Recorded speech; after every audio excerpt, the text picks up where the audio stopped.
Hi friends, அனைவருக்கும் வணக்கம். நான் உங்கள் பட்டிக்காட்டு யூடியூபர் தேவி, திண்டுக்கல் மாவட்டத்திலிருந்து.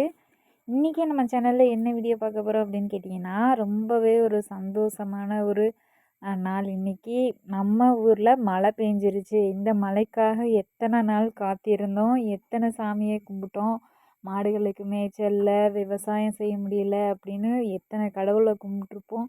அந்த கடவுளுக்கு எல்லாத்துக்கும் ரொம்ப நன்றி. கடவுளுக்கு நன்றி சொல்கிற அளவுக்கு நம்ம பெரிய ஆள் இல்லை. மழையை கொடுத்ததுக்கு ரொம்ப நன்றி, ரொம்ப சந்தோஷம். இதே மாதிரி இந்த மழை இல்லாத ஊர்களுக்கு மழை பெய்யணும் அப்படின்ட்டு நான் கடவுளை வேண்டிக்கிறேங்க. எனக்கு ரொம்ப பெரிய கஷ்டமாக இருந்தது இந்த மாடுகளுக்கு தீனி தான். அதை மெயின்டைன் பண்ணணும் அப்படின்றதுக்கு மழை பெய்யணும், அப்போ தான் புல் தலையும். நானும் வைக்கப்புல் வாங்கி போட்டு பார்த்துட்டேன். எங்கள் மாடுகளுக்கு ஒரு நாளைக்கு ஒரு கட்டு வைக்கப்புல் தீருதுங்க. சரி, எப்படியோ இந்த மழைக்கு புல் தழைஞ்சிக்கிறோம். மழை பெஞ்சாலும் எனக்கு என்ன ஒரு கஷ்டம்னு கேட்டிங்கன்னா, நாங்கள் காட்டுக்குள்ளே இருக்கோம் இல்லைங்களா, வீட்டை சுற்றி அப்படியே குளமாட்ட தண்ணி நிற்குங்க. அதெல்லாம் வெட்டி எடுத்து விட்டோம் அப்படின்னா தான் கொசு வராது. அதனால் அதெல்லாம் வெட்டி எடுத்து அங்கிட்டு விட்டுட்டு கொஞ்சம் போய்க்கிட்டே இருந்துச்சு. காட்டுக்குள்ளே இருக்குன்னா இது காடு தான், அதனால் சுற்றி தண்ணி நிற்கத்தான் செய்யும். நைட்டில் மழை பெஞ்சிச்சின்னா இது ஒரு தொல்லை. நைட்டில் தவளையெல்லாம் கத்திட்டு கிடக்கும், தூங்க முடியாது.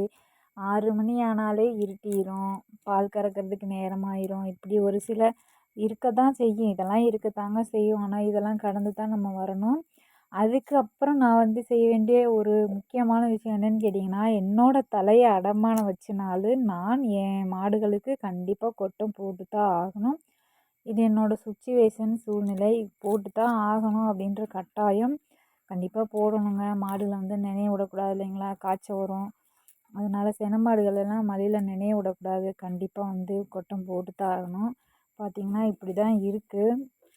ஆனால் பார்த்திங்கன்னா இது பொழுதோட 7 மணிக்காட்டம்லாம் பார்த்திங்கன்னா இந்த தண்ணியெல்லாம் அப்படியே உறிஞ்சிடுது பூமி. அவ்வளோ ஒரு வெயில், காற்று, ரொம்ப வறட்சி. பங்குனி மாதம் வறட்சியாட்டம் ஆயிடுச்சுங்க எங்கள் ஊர் பக்கம். டெய்லி மழை வருமா வராதா அப்படின்னு சொல்லிக்கிட்டே நான் இருந்தேன். இந்த மழை வரும்போது கூட நான் நினச்சி கூட பார்க்கல, இவ்வளோ பெரிய மழை பெய்யும் அப்படின்னு நினச்சி கூட பார்க்கல. இருந்தாலும் எங்களுக்கு பேஞ்சிருச்சு, ரொம்ப சந்தோஷம். நம்ம அடுத்து இந்த மாடுகள் வீடியோவெல்லாம் குறைச்சிட்டு விவசாயம் செய்யலாம். ஏன்னா மாடுகளுக்கு தீவனம் வந்துருச்சுல்ல, அதனால் இந்த மாடுகள் வீடியோவில் கொஞ்சம் குறைச்சிட்டு அடுத்தது விவசாயம் செய்யலாம் அப்படின்ற இதுக்கு நம்ம வந்திருக்கோம். மழை வந்தனால பார்த்திங்கன்னா வெங்காய காடு எல்லாமே தண்ணியாக தான் நின்றுச்சு. ஆனால் இந்த வீடியோ எடிட் பண்ணும்போது எனக்கு பார்த்திங்கன்னா அந்த தண்ணியெல்லாம் இழுத்துருச்சு பூமி. அவ்வளோ வறட்சி. நான் வீடியோ எடிட் பண்ணும்போதெல்லாம் இந்த தண்ணியெல்லாம் பூமி ஃபுல்லாக இழுத்துருச்சுங்க. நல்ல ஓரளவு மழைக்கு கூடவே இருக்கும். பார்த்திங்கன்னா அவ்வளோ தண்ணி, அவ்வளோ மழை பெஞ்சிருச்சு. ரொம்ப சந்தோஷம். நல்லதுலேயும் ஒரு கெட்டதுன்னு சொல்லுவாங்களா, அந்த மாதிரி நான் எனக்கு என்ன நடந்தாலும் அதை பெருசாக எடுத்துக்கவே மாட்டேன். இதுதான் நம்ம லைஃப், இதுதான் நம்ம கடந்து போகணும். இதெல்லாம் ஒரு வாழ்க்கையில் ஒரு பாடம் அப்படின்ற மாதிரி கடந்து போயிடணும். நீங்களும் அதே மாதிரி கடந்து போங்க.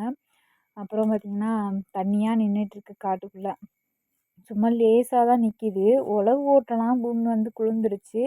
அதான் சொன்னேன் பார்த்தீங்களா, இந்த மழை பேஞ்சதே இந்த வீடியோ எடுத்தேன். ஆனால் இந்த வீடியோ எடிட் பண்ணாங்களோ இந்த தண்ணியெல்லாம் பூமி உறிஞ்சிருச்சுங்க. அப்புறம் அவ்வளோதாங்க, ரொம்ப சந்தோஷம். உங்களுக்கும் மழை பெய்யணும் அப்படின்ட்டு நான் கடவுளை வேண்டிக்கிறேன். அடுத்த ஒரு விவசாய வீடியோவில் பார்க்கலாம். நன்றி, வணக்கம்.